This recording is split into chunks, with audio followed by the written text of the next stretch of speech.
આજે 6 વાગે થઈ ગઈ છે મારી ગુડ મોર્નિંગ અને આજે અમે જવાના છીએ નડિયાદ મામેરાનો પ્રોગ્રામ છે એટલે સવારનો નાસ્તો ઘરેથી કર્યા વિના નીકળ્યા હતા એટલે આજે આપણે હોટલમાં કરી લીધો ગોટાનો નાસ્તો 10 રૂપિયાના કુરકુરે લઈને દર વખતેની જેમ આજે પણ ગાડીમાં છેલ્લે બેસવાનો વારો આવ્યો છે તો હું બેસી ગઈ છું. ગાડીની શરૂઆત થઈ ગઈ હતી અને એની સાથે સાથે ગામ આખાની પંચાયત કરવાની શરૂઆત થઈ ગઈ હતી અને બારીની બહાર જોયું તો સુરત દાદા આવી ગયા હતા અને એ આજે મારા કરતા મોડા ઉઠ્યા છે. મારા હાથમાં છે આ આઈલાઇનર અને મારામાં ટેલેન્ટ એટલું વધારે છે કે મેં ચાલુ ગાડી આઈલાઇનર કરી નાખી. આપણે પહોંચી ગયા હતા ગાંધીનગર અને ગાંધીનગર પહોંચ્યા એની ખબર આપણે રસ્તા ઉપરથી પડે. રસ્તા એટલા સરસ હોય છે અને ચોખ્ખાઈ પણ એટલી હોય છે.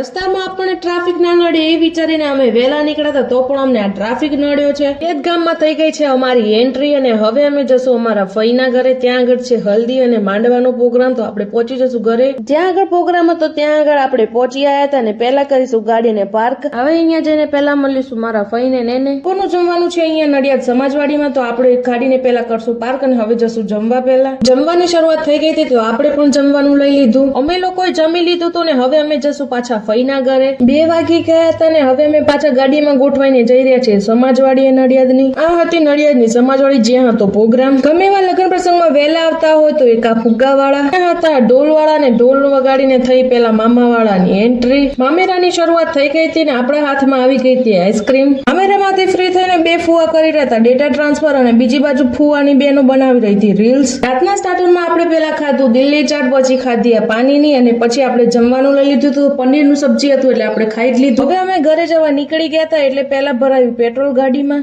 ઘરે પહોંચતા હવે અમને થઈ જશે રાતના 12-1 વાગી જશે. તો વિડીયો સારો લાગ્યો તો લાઈક કોમેન્ટ શેર કરવાનું ભૂલતા નહીં. Bye bye.